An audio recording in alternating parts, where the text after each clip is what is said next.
Hi friends, आप सभी कैसे हो। आशा करता हूँ कि आप सभी अच्छे होंगे। आपका हमारे चैनल वीके जाटोल क्लासेस में स्वागत है। आज के इस वीडियो में हम 11 मार्च 2026 के मुख्य करंट अफेयर्स और उसके एक्सप्लेन के बारे में चर्चा करेंगे।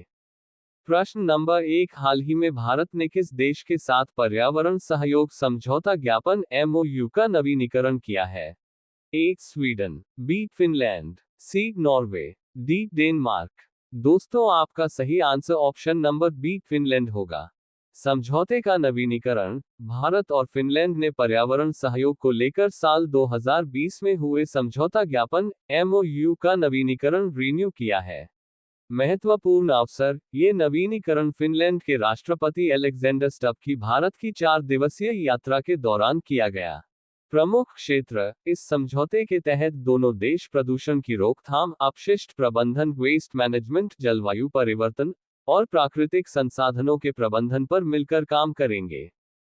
तकनीकी सहयोग। केंद्रीय पर्यावरण मंत्री भूपेंद्र यादव के अनुसार, ये समझौता जल और वायु प्रदूषण नियंत्रण, समुद्री संसाधनों के संरक्षण और लो कार्बन, कम कार्बन उत्सर्जन समाधानों के लिए तकनीक और ज्ञान साझा करने का एक मजबूत ढांचा प्रदान करेगा।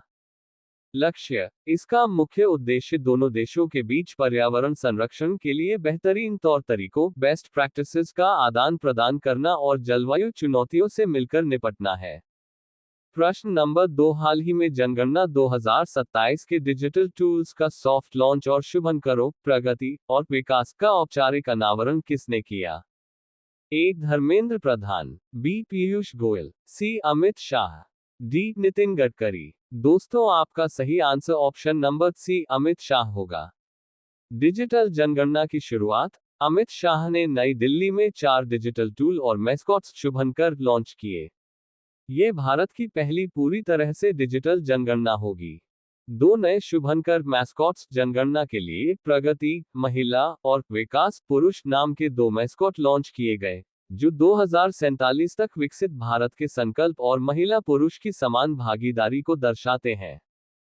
4 प्रमुख digital tool. HLBC app, satellite image के जरिए डिजिटल मैपिंग के लिए। HLO ऐप, गणना करने वालों एन्यूमरेटर्स के लिए ऑफलाइन डेटा इकट्ठा करने का सुरक्षित mobile app. Self enumeration portal, पहली बार जनता खुद ऑनलाइन अपनी जानकारी भर सकेगी। CMMS पोर्टल, पूरी प्रक्रिया की रियल टाइम मॉनिटरिंग और मैनेजमेंट के लिए। जाति जनगणना और समय। इस बार जनगणना में जाति गणना भी शामिल होगी। पहला चरण घरों की सूची 1 अप्रैल 2026 से शुरू होगा और मुख्य जनसंख्या गणना फरवरी 2027 में होगी। बजट और तकनीक। इस विशाल कार्य के लिए 11,718 करोड़ रुपए का बजट है और इसे CDAC ने विकसित किया है। यह ऐप 16 क्षेत्रीय भाषाओं में काम करेगा। प्रश्न नंबर 3, हाल ही में रायसीना संवाद के 11वें संस्करण का शुभारंभ किसने किया? A Droupadi Murmu, B Amit Shah, C Narendra Modi, D S Jaishankar. दोस्तों, आपका सही answer option number C Narendra Modi होगा। उद्घाटन। रायसीना डायलॉग के 11वें संस्करण का आगाज आज 5 मार्च 2026 से नई दिल्ली में आयोजित किया गया। प्रधानमंत्री नरेंद्र मोदी और फिनलैंड के राष्ट्रपति अलेक्जेंडर स्टब इसका संयुक्त रूप से उद्घाटन किया। थीम। इस साल की थीम संस्कार, दृढ़ता, सामंजस्य, प्रगति रखी गई है। आयोजक। ये 3 दिवसीय कार्यक्रम 5 से 7 मार्च विदेश मंत्रालय और ऑब्जर्वर रिसर्च फाउंडेशन ORF द्वारा मिलकर आयोजित किया जा रहा है।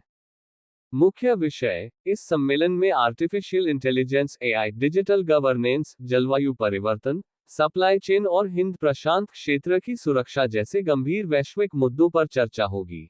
भागीदारी। इसमें 110 देशों के लगभग 2,700 प्रतिनिधि हिस्सा ले रहे हैं, जिनमें दुनिया भर के नेता, मंत्री, सैन्य कमांडर और एक्सपर्ट्स शामिल हैं।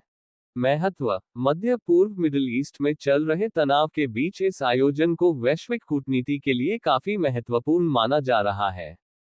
प्रश्न नंबर 4, भारत का पहला नदी आधारित प्रकाश स्तंभ किस नदी पर बनाया जाएगा? A Ganga, B Brahmaputra, C Narmada, D Godavari. दोस्तों, आपका सही answer option number B Brahmaputra होगा।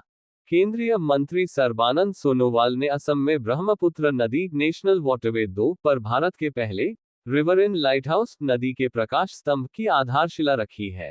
लोकेशन: ये आधुनिक लाइटहाउस असम के 4 प्रमुख स्थानों पर बनाए जाएंगे: पांडु, कामरूप, बोगीबील, डिब्रूगढ़, सिलघाट, नगांव, विश्वनाथ घाट, विश्वनाथ जिला। खासियत और तकनीक: इनमें ऑटोमेटिक आइडेंटिफिकेशन सिस्टम (AIS) और एडवांस लाइटिंग होगी, जो रात के समय जहाजों के आवागमन को सुरक्षित और आसान बनाएगी। टूरिज्म का तड़का: ये केवल नेविगेशन के लिए नहीं होंगे, बल्कि इन्हें टूरिज्म हब के रूप में विकसित किया जाएगा। यहाँ म्यूजियम और व्यूइंग गैलरी होंगी, जहाँ से लोग ब्रह्मपुत्र का नज़ारा देख सकेंगे। महत्व: ये कदम मैरीटाइम इंडिया विजन 2030 का हिस्सा है, जिसका लक्ष्य जलमार्ग के जरिए लॉजिस्टिक लागत कम करना और उत्तर पूर्व में पर्यटन को बढ़ावा देना है। प्रश्न नंबर 5, हाल ही में मिहित मोबाइल एप्लीकेशन किस राज्य के स्वास्थ्य विभाग ने लॉन्च किया है? A. Tamil Nadu, B. Karnataka, C. Kerala, D. Andhra Pradesh. दोस्तों, आपका सही answer option number C Kerala होगा।